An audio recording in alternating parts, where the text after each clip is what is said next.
If you hate the Cleveland Browns as a franchise, if you think they talk way too much smack for having 0 Super Bowl appearances and 0 Super Bowl wins, go ahead right now and like today's video. Let me tell you, man, we can see all of you that watch the video and don't click that thumbs up icon. So we're going to learn who the Cleveland Browns fans in disguise are on today's video. So if you really love the black and gold and you are a real one here at Steelers Talk, make sure you like today's video. And we're starting off today's Red Hot Steelers news and rumors coverage with J.J. Watt, where there's some rumors going around that he is staying ready just in case he wants to make an NFL comeback here in 2023. He's going through some really gruesome offseason workouts with his brother TJ right now. And listen, J.J. Watt is somebody that went through this whole charade last year where he was saying, this is my last season. He went on a little bit of a retirement tour there at the end, a big spiel with his last game. He was on Hard Knocks, all these different things. You know, it definitely seems like JJ is done based on the comments that he's had. He straight up said this offseason, I'm not coming back. But, I mean, here's the thing.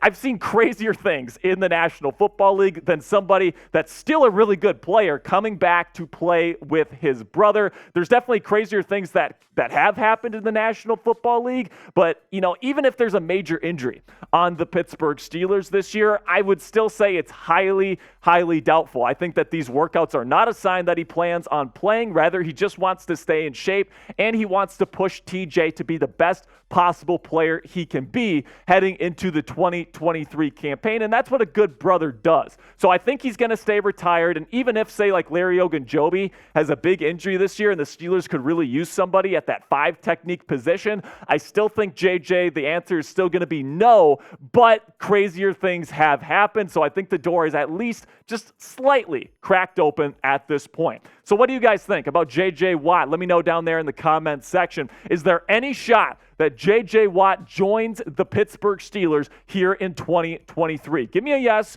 or give me a no. This is going to be the pinned comment on today's show. So YouTube's going to throw you an ad break here in just a couple of seconds. Take advantage of that time by answering today's pinned question. All right, next up here on Steelers Talk, let's talk a little bit about Najee Harris and the running back situation that's going on here in the NFL. And Najee's made it very, very clear how he feels about running backs like Josh Jacobs and Saquon Barkley not getting massive extensions with their respective teams this offseason. Both Jacobs and Barkley were franchise tagged by the Raiders and Giants respectively here this offseason, and neither got an extension before the deadline. And there was a bunch of NFL running backs, Austin Eckler, Derrick Henry, a bunch of these guys took to social media to kind of criticize that move from these organizations to not pay these guys what they wanted, including Najee Harris, who had this to say on his Twitter. He says, I agree with my running back brothers around the NFL. History will show that you need running backs to win. We set the tone every game and run through walls for our team and lead in many ways. This nation that we deserve less is a joke, or this notion that we deserve less is a joke. So there's the full quote right there. And, you know, I think that from a running back's perspective, I would certainly feel at least a little bit worried about my future compensation because Najee's going to be up for an extension as early as next offseason. Of course, next year the Steelers are going to have to make a decision on his 5th-year option on his rookie contract. But, you know, he also posted this to his Twitter the other day, and this is a graphic that's going around social media right now. The average salary for an NFL running back is less than a kicker at this point, which to me, you know, it's definitely maybe taking stuff a little bit out of context because there's backups, there's guys that are making close to nothing, whereas kickers, if you're carrying a kicker in the National Football League, they're pretty much playing and they are starting. So there's a little bit of misdirection with this photo or this graphic, I should say. But at the end of the day, you know, I think that if I'm Najee, I'm a little bit worried about my future compensation because you look at running backs, they are underpaid compared to wide receivers, compared to quarterbacks, right? The highest paid guy per season is $16.02 million, which is Christian McCaffrey, who's one of the most versatile offensive weapons in the National Football League today. And, you know, Najee is going to hope to someday be in that top 5 race there where he's getting over $12 million per season, that he gets a decent amount of guaranteed dollars as well. But Plain and simply, the NFL is making it abundantly clear right now that this is a passing league. And because you have that salary cap, you only have so much resources to put to a position that just simply isn't as important as it once was. Now, Christian McCaffrey, guys like Alvin Kamara, guys that can provide some help in terms of being a good receiver, I think have a better shot at getting this kind of money. But, in this league where it's so important to be able to pass the football, you have to allocate resources to your quarterback, to your wide receivers, really before you go after running backs with big money. And right now, Najee Harris is definitely in danger of potentially not being a Pittsburgh Steeler here in a couple of seasons. Of course, the Steelers need to make a big decision on Harris's contract next year, deciding whether to pick up his fifth-year option or not during the 2024 offseason. And Harris could potentially ask for a large extension if he has a big year in 2023, which is definitely possible because Matt Canada has said this offense is going to run through Najee Harris and the Steelers' run game, which is fine, but Najee has to show up. And if he does that, he's going to want that big extension. He's not going to want to stay on his rookie contract for much longer. He's going to want to get paid while he still can because plain and simply, the shelf life on a running back is just not that large. Right by age 32, most running backs are out of the league or extremely washed. And Najee wants to get paid while the getting is still good. So will Pittsburgh oblige those demands to give him that big extension come next year if he has a big year like I expect him to this season? That's going to be the big question. Let me know what you guys think. If you were in charge here, let's say you're the GM, Omar Khan, what are you doing with Najee Harris's extension here, or a potential extension if he has a big year here in 2023? Would you pay Najee Harris? Give me an HY for hell yes or an HM for hell no down there in the comments. So now let's talk, or next up here, I'm going to talk a little bit about the Alex Highsmith extension. Of course, I talked about him a little bit on our breaking news video earlier, but right now I want to talk to you about our friends at Fanatics, and they've got a great t-shirt combo for you guys to take advantage of right now, right before the start of the 2023 season. If you need some more Steelers gear here for week one against the San Francisco 49ers, you really can't go wrong with either one of these t-shirts. I love the short sleeve with the Steelers helmet on there. Love that design. And then I really like long sleeve t-shirts. I'm wearing one right now. I like white a lot during the summer because it's a lot more forgiving against the heat. So if this interests you at all, go to chatsports.com, use Steelers combo or /Steelers combo. If you use that link, Fanatics will know that we sent you.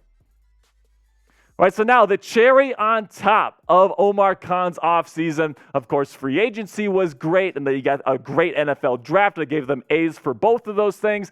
Then you put the cherry on top here by getting an Alex Highsmith extension done. And right now you restructure his contract so that now he is on a 5-year and then just over $70 million contract here heading into the next half decade. I think this is a fantastic move for Omar Khan and the Pittsburgh Steelers. I think that he is really a great pass rusher, and you're getting him for, not even top 10 level money, right? He is right now, as we sit right now with this new contract, the 15th highest paid edge rusher in the league from an annual basis, which is absolutely fantastic, right? He doesn't even break the top 10. And because he's going to be here for the next 5 years, just imagine how low on that list he's going to be once this contract is over. He's going to be like maybe the 30th, 35th highest paid edge rusher by the time that this contract is done, which makes this a brilliant move from Steelers GM Omar Khan. And of course, last year, Highsmith had a fantastic season, really broke out with 14.5 sacks,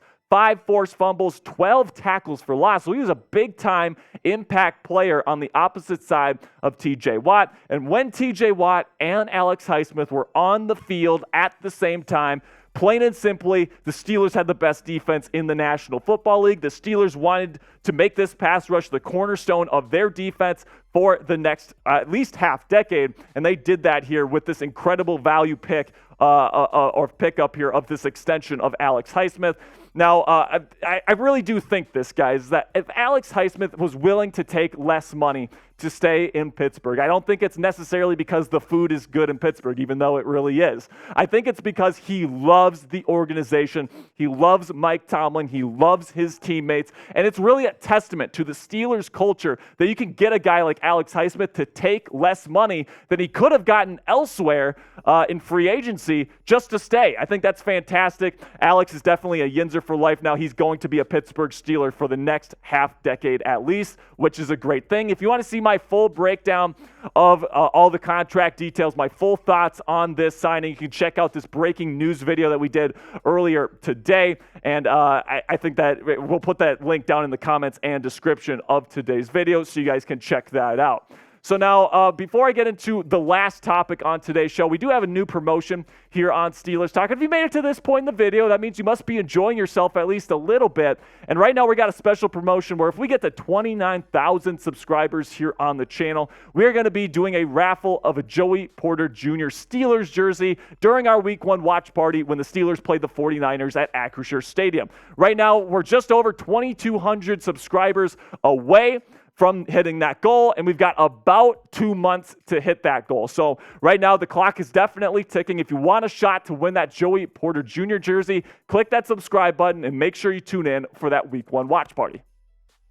So now we got one more topic to discuss today, and that's Fox Sports' Colin Cowherd saying that the Pittsburgh Steelers have a top 5 roster in the National Football League. Of course, Colin is a big voice in the national media. This is what Colin had to say about your Steelers. I will argue all day they have a top 5 roster in the NFL. I think their roster is loaded except for corner. I like it everywhere. I think their O-line could be an OC problem, not a talent problem. I don't know if I'm ready to call them a team of destiny this year, but they're definitely on the short list. Now, I've been saying this all off season long.